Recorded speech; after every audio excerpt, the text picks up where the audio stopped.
तो मेरे बहुत ही प्रिय और बेहद सम्मानित साथियों, हृदय की असीम गहराइयों से अभिनंदन, बहुत बहुत हार्दिक स्वागत। साथियों, एडेनोइड्स अर्थात नाक और गले के बीच की जो ग्रंथि है, उस ग्रंथि का फूल जाना, और ये जो बीमारी है, ये अक्सर आमतौर पर बहुत छोटे बच्चों, 10-12 साल से भी जो छोटे हैं उनमें पाई जाती है, और बहुत ही पीड़ादायक ये बीमारी है।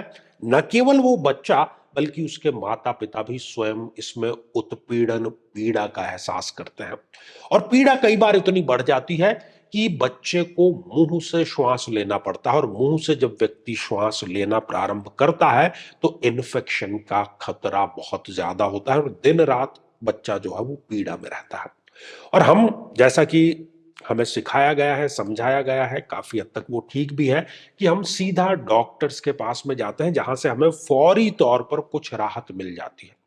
लेकिन साथियों, मेडिकल एस्ट्रोलॉजी ये कहती है कि जो समस्या कुंडलीगत है, उसका समाधान कभी आपको बाहर नहीं मिलेगा। कई बार तो रिपोर्ट नॉर्मल आती है लेकिन व्यक्ति पीड़ित रहता है। इससे बड़ा क्या उदाहरण होगा। तो साथियों, आज हम वृश्चिक लग्न के बारे में बात कर रहे हैं, और मैं आपसे यह कहना चाहता हूं कि आप पीड़ित व्यक्ति की जन्म पत्रिका खोल करके और फिर ये एपिसोड देखिए, ताकि आपको वैज्ञानिक कसौटी पर, तार्किक तौर पर किसी भी प्रकार का कोई अविश्वास ना हो। और यदि अभी तक आपने अपने लग्न से एपिसोड जो संबंधित है वो नहीं देखा है, तो यहां आई बटन में हमने आपको उसका लिंक प्रोवाइड करा दिया है, जाकर के जरूर देखना, समझना और जानना चाहिए। तो साथियों, ये रही एक वृश्चिक लग्न की जन्म पत्रिका, क्योंकि 8 नंबर से ही जन्म पत्रिका का प्रारंभ हो रहा है, इसलिए ये वृश्चिक लग्न की जन्म पत्रिका हो गई। साथियों, वृश्चिक लग्न की जन्म पत्रिका में बुध वैसे भी एक अति मारक ग्रह है, और बुध जो है वो एस्ट्रोलॉजी में वाणी तंत्र के अधिपति हैं। नाक, कान, गला, जिसको हम ईएनटी कहते हैं, ये पूरा का पूरा वाणी तंत्र होता है। तो वाणी तंत्र का विकार बुध कब देता है, कुछ स्थितियां हम जान लेते हैं। साथियों, यदि बुध देव इस छठे भाव में विराजमान है, तो बहुत छोटी उम्र, मतलब बहुत छोटी या नवजात ही उसको कह लें, तो नवजात की अवस्था से ही ये ईएनटी की समस्या आ जाती है, और आगे चल करके ये एडेनोइड्स की समस्या गंभीर रूप धारण कर लेती है।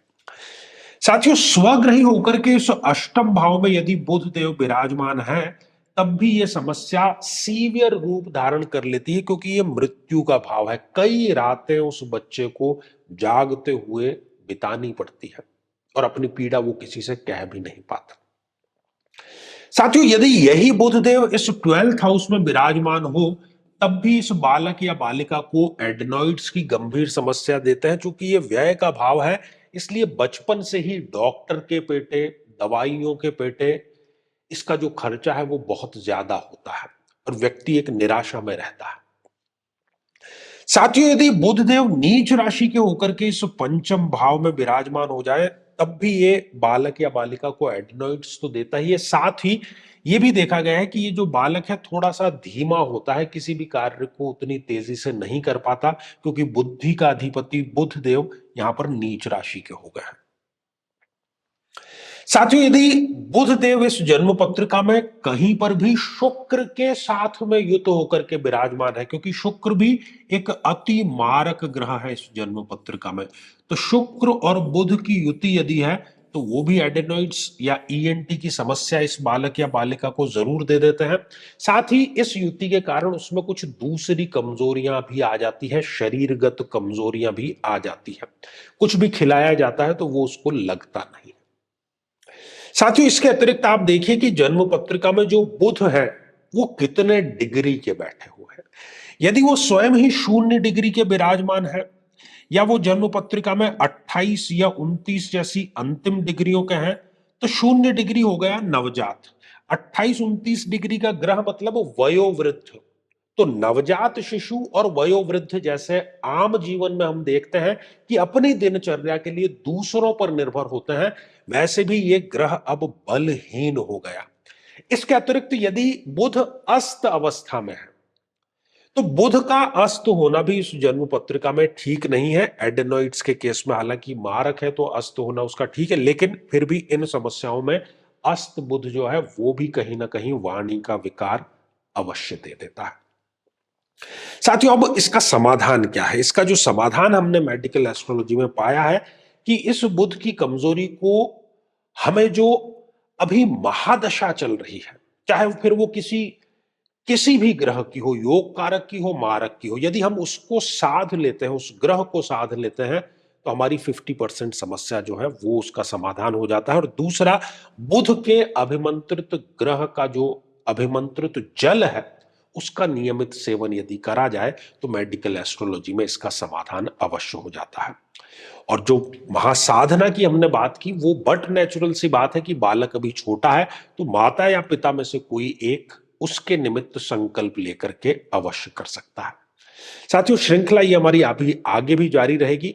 यदि आप भी चाहते हैं कि आपकी कुंडली का संपूर्ण विश्लेषण हो, वर्तमान या भविष्य की बीमारियों की जानकारी आपको पहले ही प्राप्त हो जाए, तो आगामी समय में मैं स्वयं इन शहरों में उपस्थित रहूंगा। आप समय लेकर के मिल सकते हैं या फिर टेलीफोनिक या वीडियो कॉल के माध्यम से भी जुड़ सकते हैं। तो आज के लिए केवल इतना ही, और इसी मंगल कामना के साथ में कि आप सभी स्वस्थ, समृद्ध और शांतिपूर्वक जीवन व्यतीत करें। नमस्कार।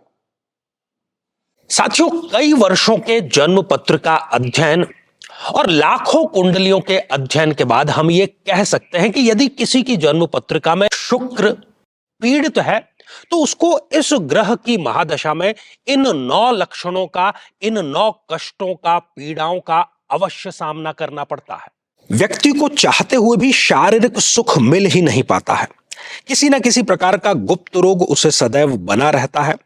भौतिक सुखों को व्यक्ति चाहते ना चाहते हुए भी उठा ही नहीं पाता है।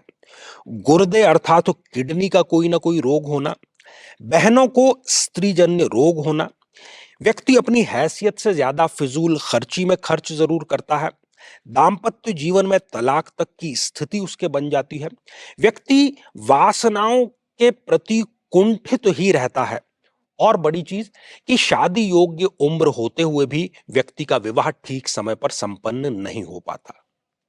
लेकिन साथियों, यदि आप भी इन सभी कष्टों से स्थायी और सटीक मुक्ति प्राप्त करना चाहते हैं तो उसका तरीका है इस ग्रह की महादशा मंत्र साधना दीक्षा, जो विशेष रूप से आपके नाम, आपकी जन्मतिथि के अकॉर्डिंग की जाएगी। और गुरु दीक्षा के माध्यम से अभिमंत्रित माला भी आपको प्रदान की जाएगी, ताकि न केवल ये सारे कष्ट दूर हों, बल्कि ये पूरी की पूरी महादशा आपके लिए शांतिदायक और सुख समृद्धिदायक साबित हो।